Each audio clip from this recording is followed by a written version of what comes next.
Loren, thanks for joining me. Hi. So for those people who don't know who you are, can you maybe give them a brief background of who you are, what you do, and who you work for right now? Yep, absolutely. So I'm Loren. I work for a company called Pro Recruitment Group. So we specialise predominantly in accountancy practice recruitment. A lot of our work is across tax or audit professionals. I look after a lot of the support function at Pro. So anything internal recruitment related, anything HR, marketing, ops kind of falls within my remit. Whoops. So that's kind of where my remit is. When I first started with the business, I've been there nearly 10 years. Wow. It was just recruiting internally. Right. So my role has kind of grown in the time that I've been there. So it's nice to now cover a big breadth of things and cover a few different areas. Yeah. So yeah, it always keeps me on my toes. And what are you doing now? You're in charge of HR, ops, marketing, I guess L&D, internal recruitment. Did you say that was kind of like head of support? Is it head of support? Let's call it that. Yeah. Brilliant. Yeah. So when you're 10 years is a long time, by the way. It's 10 years in January. So you must have seen quite a change in the recruitment space. Absolutely. And I think, when I joined the business nearly 10 years ago, it was a completely different business and it was pre-COVID. And I think recruitment has changed so much. How has it changed? I mean, pre-COVID, you used to be in the office every day.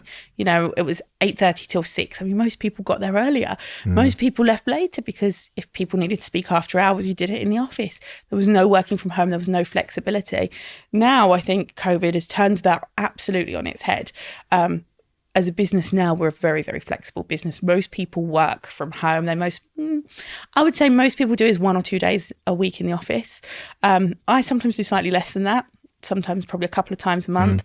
But I think actually having that flexibility, being able to, I guess, not be chained to your desk, that's the biggest change that I've seen. That's something I've always thought, though, about the recruitment industry is that it's so people-led. Yeah. And especially, pre-COVID, it was very much about meeting them in person, getting a real sort of feel for that person, who they are, how they sort of present themselves, how they handle themselves. Yep. And now that's kind of been taken digitally. Yeah. So I don't think I ever did any interviews on Teams or Zoom or on any kind of video software pre-COVID. I don't think many people did. No, I don't think. I think suddenly Zoom and Teams was new to everyone and they'd always been there. So they definitely got their resurgence in COVID. And I think, do you know what? As a recruiter, if you've got a phone and a computer, you can do your job from anywhere. You could do it from the moon. Apparently they have 5G on the moon now. No, don't say things like that to me. Someone told me that. I was like, you can't get 5G in Chigwell where I live. So I don't understand how it's on the moon. I live right near a 5G mast and I can't get 5G. I can't get any reception near where I live. But anyway, that's another story. I will believe things like that, though. I'm so gullible for stuff like that. So please don't give me stuff like that. But yeah, as a recruiter, you can do your job and it's people-centric. And I think over the last 10 years, the business has grown up dramatically. I see more and more agencies out there that are getting people back into the office 5 days a week. And when people have got a lot of experience, people know what they're doing, they know their market, people are successful, they don't always want that. I'm not saying everyone. There are some people that hate working from home, right? But I think actually, as a business, we've been able to evolve quite a lot. And now, a lot of us have been there a long time. I'd say average tenure at Pro, you're probably looking at about 6-7 years. There are a number of people that have been there 10 years. So incredible retention. Like all our directors, at least 10 years. I've got someone else's 10-year anniversary coming up in the next month or so. Wow. So I think we've all grown quite a lot. 10 years ago, we might have wanted a more social, office-based type culture. Now actually the culture's very different. Everyone's a bit older and a bit more mature and people have settled down, have families, have young children. I've got a young daughter. So we've worked quite hard to change the culture in line with people growing up with the business. That's really interesting, actually, because I used to work for a company that had that kind of culture. It was like sort of quite, you'd go out and party, and you were kind of friends with your colleagues, and you'd meet up on weekends and all this kind of stuff. And then more and more people started having babies, getting settled down, and all that kind of, and you see the shift in culture. And I think where people go wrong though, like, because and this is obviously still quite important, but it's when the culture is kind of being pulled back. It's like, we don't want to let go of those glory days. We don't want to let go of that. And then people start to leave, and you don't have a business anymore. Yeah, and I think even then our hiring strategy has changed. You know, pre-COVID, we used to hire a lot of people that were new to recruitment. We did a lot of grad hiring, people that were new to London and young and hungry and keen to start a career in recruitment. And recruitment is very sociable. So it was known for that. And we used to do a lot of training of newbies. Well, now we don't do that so much, because actually our model is a lot tougher for someone that's brand new to recruitment to find their feet in. You know, a lot of what you pick up is from the people around you, being in the office, being around people every day, people being able to say to you, have you thought about this? Have you thought about that? Listening to more experienced people around. And that's really hard to do from home. So I think, you know, even our hiring process has now changed. And actually the people we now hire are people that are more the experienced demographic, that are a bit older, that are not looking for that sociable culture. We're probably not the business for them now. Yeah, that's quite an interesting point though, because that kind of got me then thinking about the choice people make to go into recruitment. A lot of people I've spoken to in the past that work in recruitment have kind of fallen into it. Oh yes. Or they've worked in sales. Everyone says that. Everyone says I've fallen into recruitment. That's how I fell into it. But once they're in, they stay for ages, don't they? Because it's quite a well rewarded.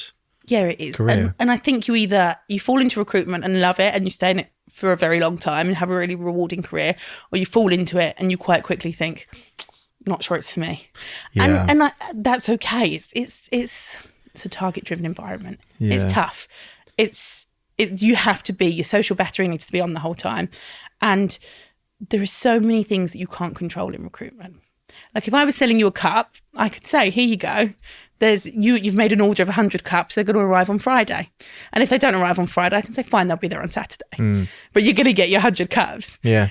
If you want to hire a person, it's very different, you know.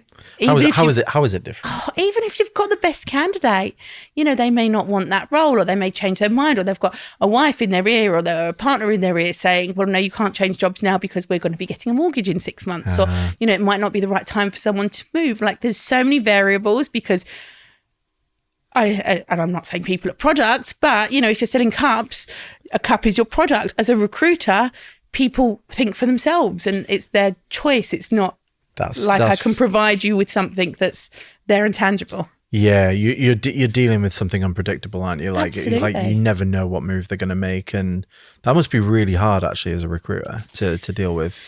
I think the trick is getting to know your candidates, getting to know your clients and getting to know your candidates. You know, I think if you know them really well, if you've taken the time to invest and understand what are people's motivators, what are people's drivers, what makes them tick, what gets you out of bed every day, what's the most important thing to you, and not just looking at the short term now. If someone hates their job now, it's not just let's move really quickly and let's place you in the next place that you can be in.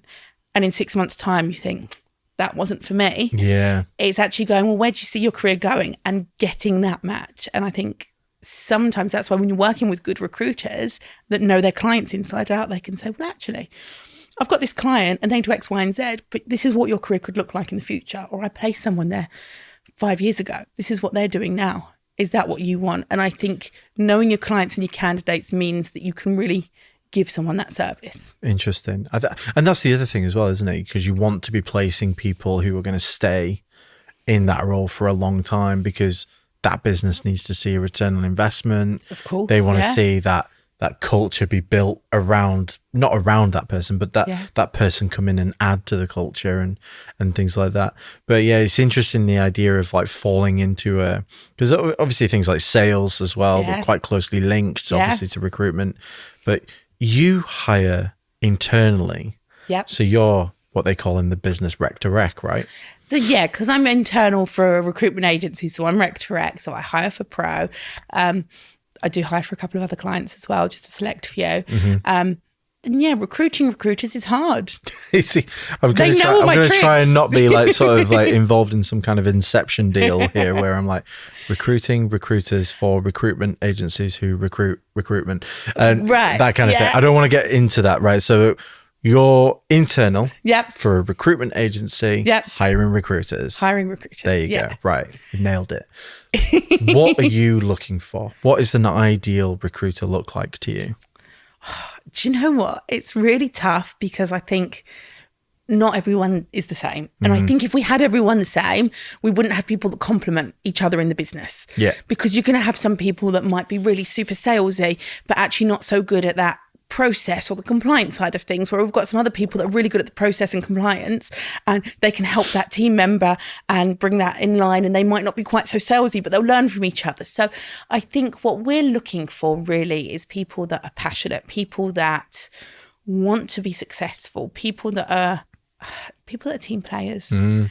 I think whilst in sales it's a competitive environment, actually one of the things that I love about Pro is the people, and people want to help each other and support each other and lift each other up, and I think that's really, really important. And it goes a long way. And if you're like that with your colleagues, you're going to be like that with your clients, and you're going to be like that with your candidates. So what soft skills though, like what is it, say I'm looking to get into recruitment, right? Which I'm not, obviously, but like if I was, like, what would I need to be? What would I need to do? What kind of attributes, what kind of skills are you looking for that might not be visibly obvious? What are those things that would make me a good candidate for to be a recruiter? And I think a lot of people, when I speak to them, say they want to get into recruitment because they're a people person. And I get you need to be a people person. That's something that's quite obvious. It's quite a bundled term, that though, isn't it? Like it's quite a bundled, Yeah, it is. And I think you need to be able to, I think you need to be naturally inquisitive and have curiosity. Because if you're not asking the right questions, you're not getting under the skin of your candidates, and you're not understanding your clients, and you're not asking enough questions, you're probably not going to make the best matches initially. Right. So I think that curiosity, that interest in other people. Yeah. Like I could quite happily sit and talk to people about, their lives and what they do and their careers and go into a lot of detail. I think that's Maybe you should start a podcast. Maybe. There you go. You never know. So I think that's really important. And I think commerciality. I think knowing that every client you speak to is going to want to look for that pink striped unicorn. Right. They want a unicorn. They want this all singing, all dancing, brilliant candidate. Yeah. That's what they want to hire. They want to hire the best. But you're not going to always get your pink striped unicorn. You might have a blue spotted unicorn. And actually it's about going, well, this is why that candidate's really good. They may not have this or that, Mr. or Mrs. Client, but actually they've got this, or they can add this value. And I think having that commerciality to understand and know your clients and your candidates inside out and get to know that and actually work out a good solution, I think that's important. So it's almost like, the people always think they know what they need, when actually they don't really know what they need. It's just what they want. Yeah. And your job is almost like, okay, I understand what you want, but I'm also going to give you what you need, because you don't quite realize that because you're too close to the, people can't see the wood for the trees, so to speak. Yeah. And I think, it depends what the market's saying, what's going on in the market, what's happening in the market. I think being able to have really good conversations with people. And if they say, I want X, Y, and Z, and I want to pay this salary and I want that, being able to push back and say, you know what, if you want that, you're going to need to pay more salary.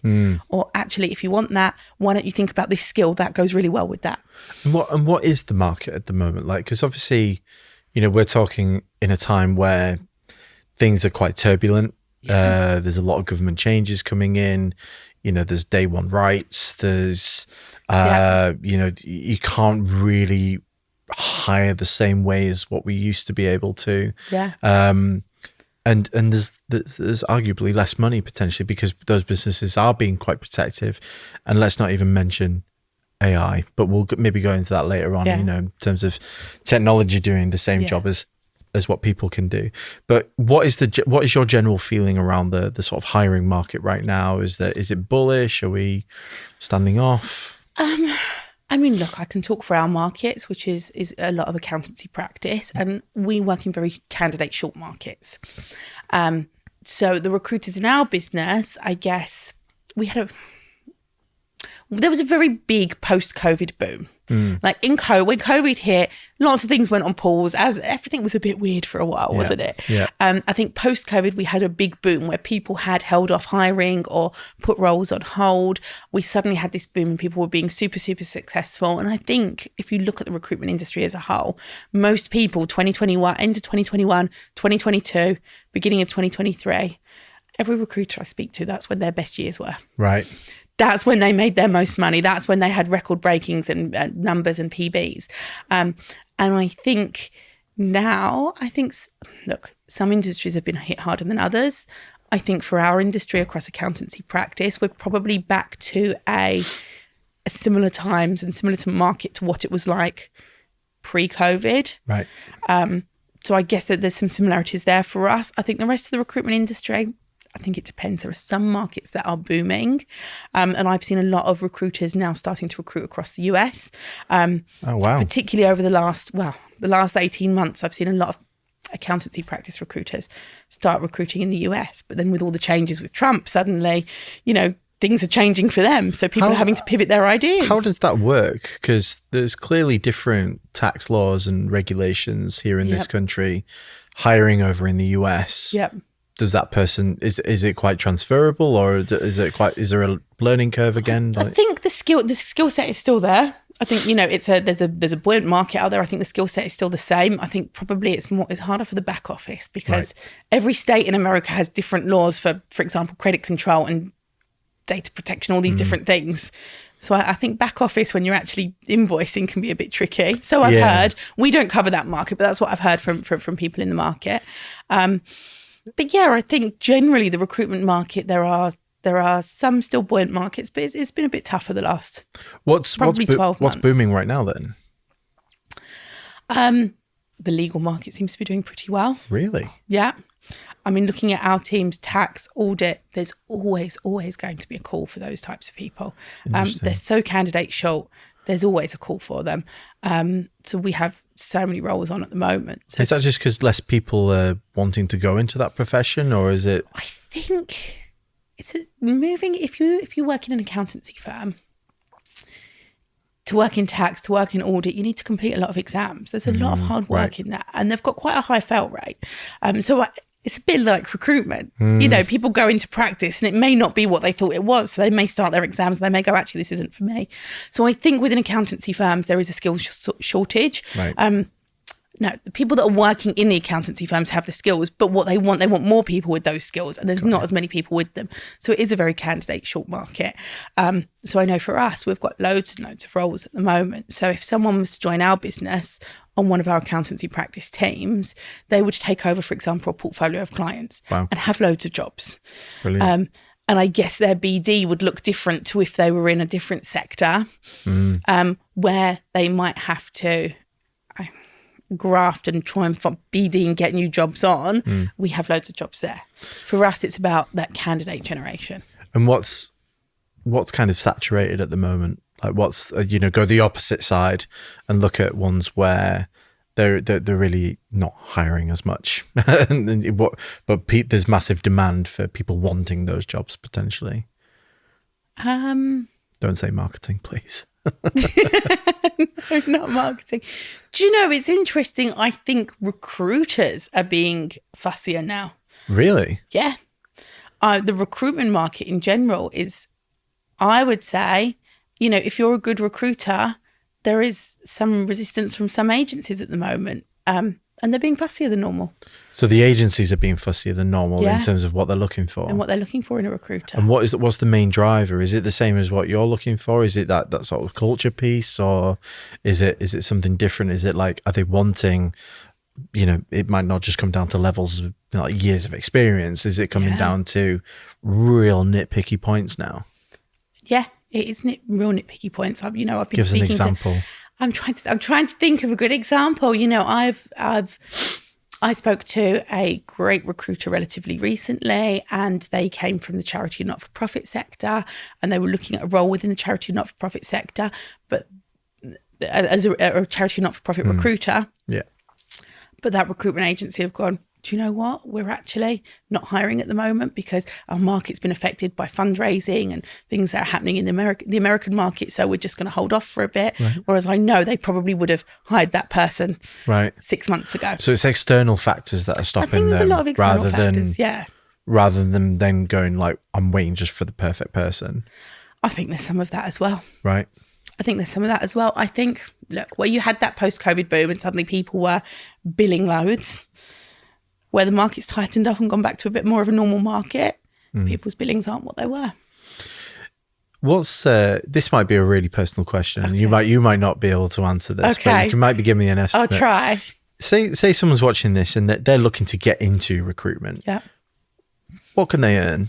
Like is it because obviously it's targeted. It's I've always thought recruitment is one of those where you can earn pretty much as you put in. Yeah. You know, get out what you put in. Yeah. What can someone, outside of London, because obviously we know that that's a micro economy. Outside of London, what can people earn being a recruiter? And again, it obviously depends on vertical. Yeah. So, and it depends. Try and give me some examples if you can. It depends on experience. I have spoken to loads of people that want to get into recruitment because they think they're going to make loads of money. And look, your first 2 years in recruitment, you're not going to be making 100 grand. You're not in your first couple of years. Your first 2 years in recruitment are going to be the hardest 2 years because you are working hard to understand recruitment as a whole. Mm-hmm. And I think when you look at the sales process of recruitment, you've got your whole candidate side and you've got your client side. So you've got two, stages of that sales cycle that you have to marry up. And I would say sometimes it can take a few months for you to actually get it. You can do it and you can go through the process. I think it takes a couple of months before suddenly it clicks and suddenly it becomes a lot easier. Mm. But, you're not just going to phone someone up and get a job on your first phone call. You need touch points. You're not going to headhunt a candidate and the first call, they go, brilliant. Lauren, I've been waiting for your call all my life. Yes, I want a new job. It might be like that now. I mean, I wish it was. But, again, you need touch points. You need to, build up your knowledge, build up your market knowledge, build up your presence in the market. Me and you have talked a little bit before, and I'm sure we'll touch on it in a bit about personal branding. Yeah, definitely. People need to know that that's what you do. Your first couple of years are going to be tough. Mm. I would say past that, it's really hard to say because people have different, people might work for a really big, large, global or high street recruitment brand, and actually the commission that they would make there is very different to what you'd get in a smaller boutique agency where they pay a lot higher percentages. Some of those big names that we've all heard of might be only paying 10% commission, but you might have other smaller brands or more boutique-y specialist agencies that pay up to 50% commission. Wow, right, okay. So there's I guess it depends where your commission structure lies as well. And I guess it depends on what you're looking for really as well. Mm-hmm. Are you looking to go into a big corporate? Are you looking to go into a boutique or a lifestyle style recruitment agency? Or absolutely. And if you work for a high street recruitment agency, you have their name. You phone and say you're from there, people know who you are. Yeah, you're leveraging brand, You work for someone else, they'll be like, who, what? And actually that's where your brand and your personal branding really comes into play. So let's talk about personal branding then, because obviously I know a few recruiters who have a great personal brand. Like they are, and I'm going to stop calling it a personal brand actually. I'm just going to say reputation, because I think people misuse personal brand as a term. And I was speaking to someone earlier, we were talking about that.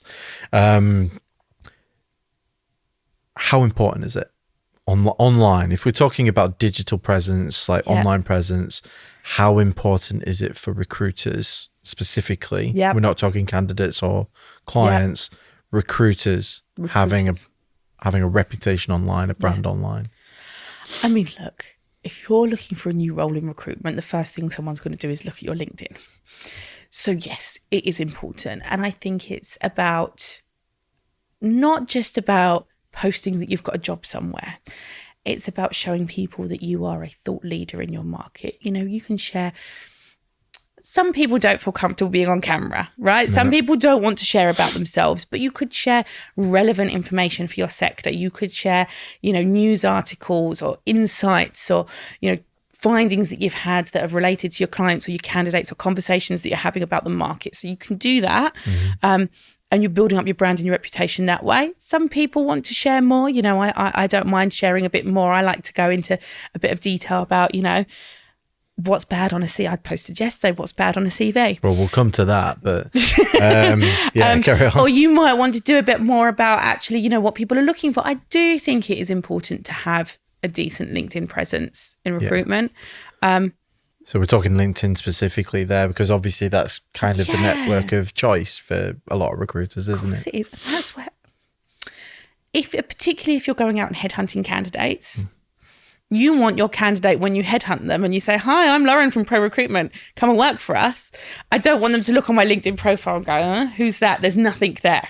I don't know who she is or what she does. It's funny though, because, you know, again, I was talking to someone earlier and they had this incredible stat, which was, you know, there's over 1 billion users on LinkedIn. Okay. But only 1%, less than 1% of people actually post content. Really? And it's like, so what are all these lurkers doing? Like, how are people recruiting people on LinkedIn if there's no real presence? They don't know their opinions. Does it even matter? I mean, look, as a recruiter, you're trying to entice people to want to come and come to you, and that their career is going to be safe in your hands. If you're working in another industry, so say, for example, some of our consultants at Pro, if they're recruiting for a tax manager doesn't necessarily need to have a personal brand on LinkedIn. So they're probably not the ones that are creating the content, but the people that want candidates to work with them, the recruiters, are the ones that are creating it. I would argue the complete opposite, actually. I think if I was I mean, maybe it's just based down to personality. I don't know. Maybe it's down to desire and, you know, whatever those things. But tax manager in particular, there are so many things you could be talking about right now to help educate, motivate people. True. And it's like, wow, I would love to have that thought leader work in my business, because actually his opinions or her opinions could attract opportunity for the business. And so maybe there's that side of things, but I guess what you see in your experience, like, do you see many people making a go of their personal brand or their online reputation? I think you get a big mix. Do you? I think you get a big mix, and we've got, so it's not one or the other. It's just I mean, we've got some people at Pro that share all the time. You know, I share a lot on LinkedIn. There are a couple of people that love sharing video content. There are a few people that go, oh my gosh, I'm gonna cringe. I hate video content. So I think there's a big mix out there. Fair enough. I think just coming to the CV thing, because I personally think the CV's dead, but would you say opposite? Would you say otherwise? So look, if you want to be found by recruiters, you can set your LinkedIn profile and make it look absolutely fabulous, so that people will come to you and say, I've got a job doing X. Hopefully they're a good recruiter and they've looked at your profile and it's relevant, right?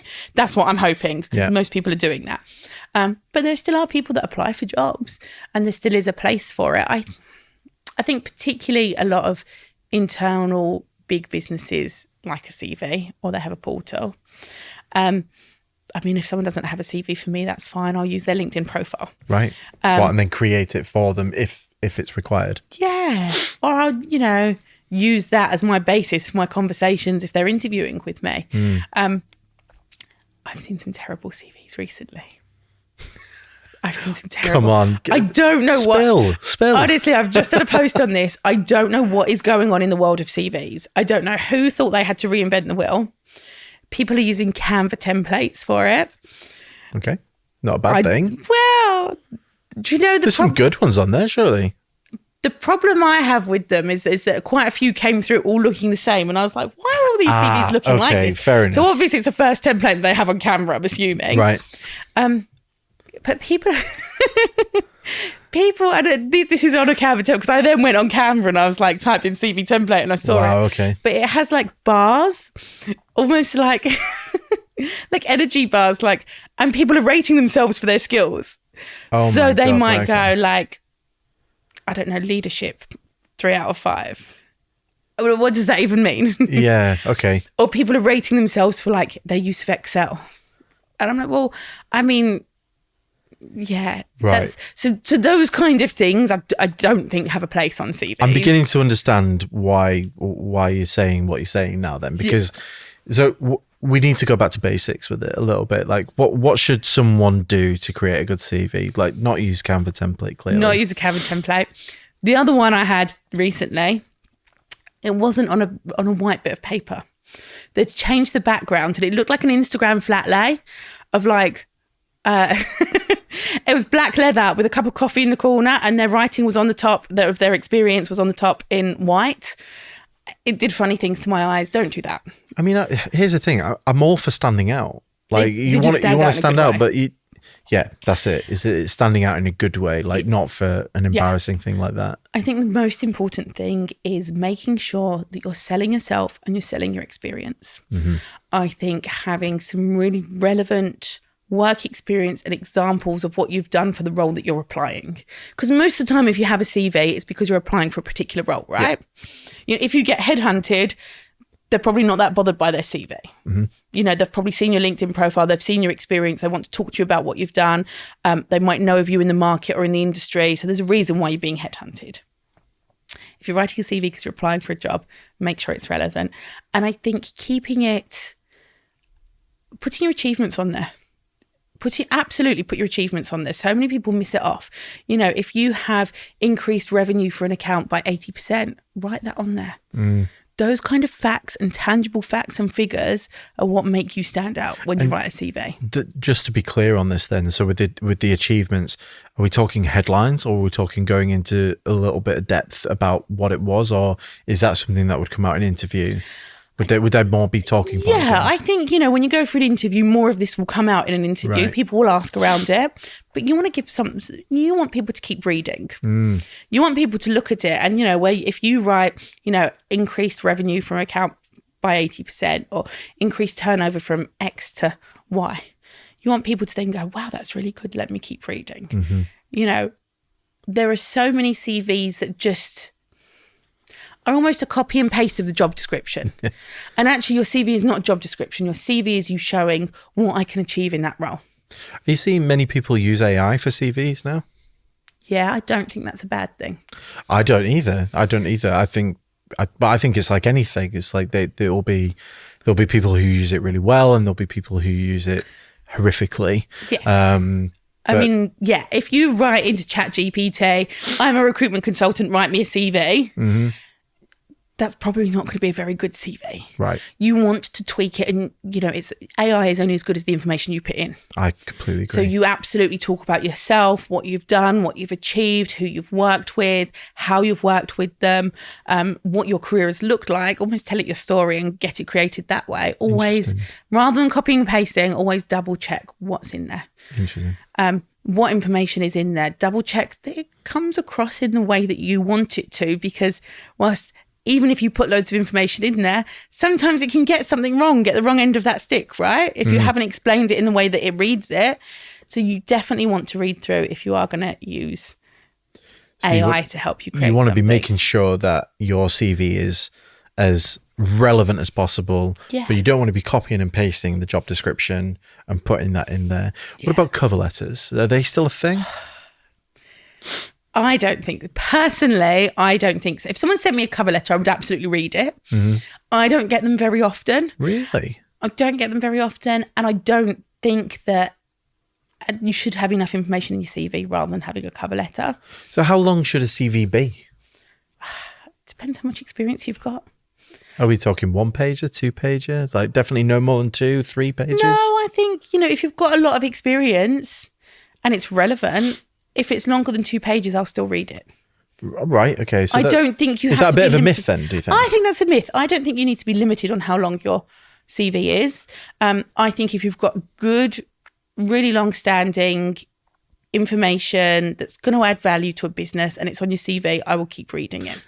I mean, if someone is 30 years into their career and the last 3 pages of their CV is about roles they had when they were at school doing their A levels or whatever, not relevant, you know? Right. So I think as long as it's relevant. But of course, obviously you're hiring for recruiters. So you'd expect them to know all this, right? Yeah. Do they? I say that tentatively. Some do and some don't. Oh my God, it's just... But I have to say, there is a tiny bit of judgment when a recruiter sends a really bad CV. It's, I mean, I just there is can't a little imagine, bit of judgment there. It's like, I just can't imagine anything worse. Like if you're there as a recruiter for recruiters and you get that CV in and they're not following best practices or, you know, just not able to walk the walk kind of thing. I mean, I have had instances where I've had a CV come in, it's a good CV, and that person's forgotten to put their contact details on, and you just think, oh no. Really? Yeah. Jesus. Yeah. And it does make you question it. So you remember your contact details on a CV. Otherwise, great CV. Yeah. You know, make sure that someone can call you or email you. Yeah. What about video? Like for candidates, like specifically, you know, so whether we're talking recruiter candidates or just general candidacy as well. What role is video playing? Are many people adopting it or not? I think a lot more people are. I think video is a great way of getting yourself and your personality across. Yeah. When I first joined Pro, I remember we used to hire, as I said earlier, the junior people. So people that wanted to start a career in recruitment. And quite often, if you see someone's CV, how do you know if they're going to be a good recruiter or not? They can't talk about their previous experience. So back in, it was January 2016 that I started. So back then we used to use a video software. We used to send them a thing with 3 questions and they had to record it. And that was how I judged if people would come in on the assessment day. So we used it, 10 years ago. Wow. And some of the best people that work at Pro now came through from recording a video interview. We do less of it because people are a bit more experienced now, but I've seen lots of other businesses and lots of other people embracing video. And I think it's a great way to take away that barrier to entry of having a CV. That's exactly the term I was thinking of. Because I think of like video as being almost like the equivalent of a university degree. You know, the more people, it's always going to be one of those things that more and more people will adopt eventually, I think. Yeah. And so the potency of it will be more diluted as time goes on. But I remember a friend of mine, he had no experience pretty much. And it was my business partner that advised him to do this. And he applied for the job with no experience, but sent a great video through. Yeah. And it was just about him. Here's a bit of a story about my life so far from the last 5 years. And he got the job because he did something a little bit different, a bit novel.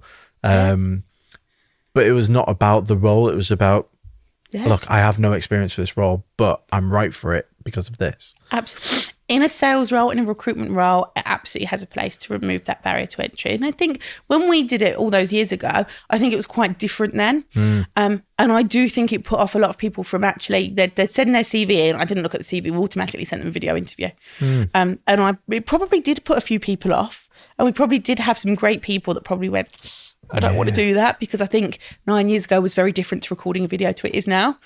Do you still get pushback from recruiters though, doing video? Sometimes some people don't want to do video. Some people feel really awkward on video, and that's okay. What do you think it is about video that makes people go awkward? Because I've experienced this in just in general. But I'm interested in what you think. Like, what turns people off as soon as like that red button goes on and they freeze up? Some people just think it's a bit cringe, don't they? Okay. That's feedback I've heard from some people. I mean, look, no one necessarily likes watching themselves back on video. We've all had that moment where you think, oh, do I look like that? Or, oh, do I sound like that? Yes. But I think actually in this day and age, video and creating content through video and actually people seeing your personality is what makes you stand out from the crowd. I agree. I wholeheartedly agree. Loren, is there anything that you think we should have talked about today?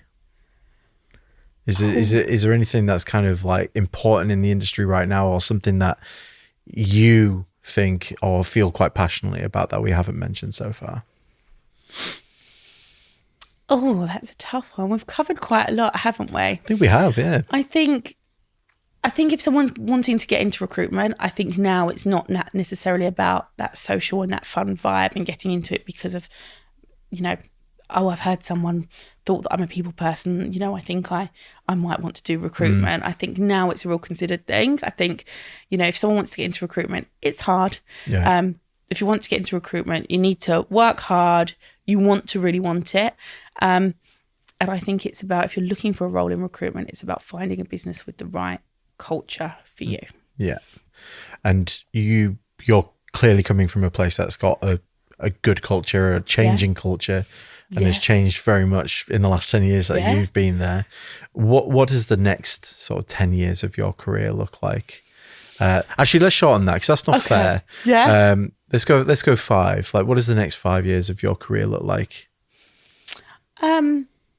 I think that there is more that we can do. I think, as I said to you, we've worked really hard to create the right culture for the right type of people that we're hiring, and for it to be the right to keep attrition down. You know, we want to keep people, we want to retain people, we want to hire the best talent. I think the next few years are looking at keeping that in place, and looking at most of the people in our business now are people that are experienced, and actually, how do we add value to their careers? So I think my next few years are going to be looking at how do we look at our internal development and talent programs, and making people get what they want out of their career.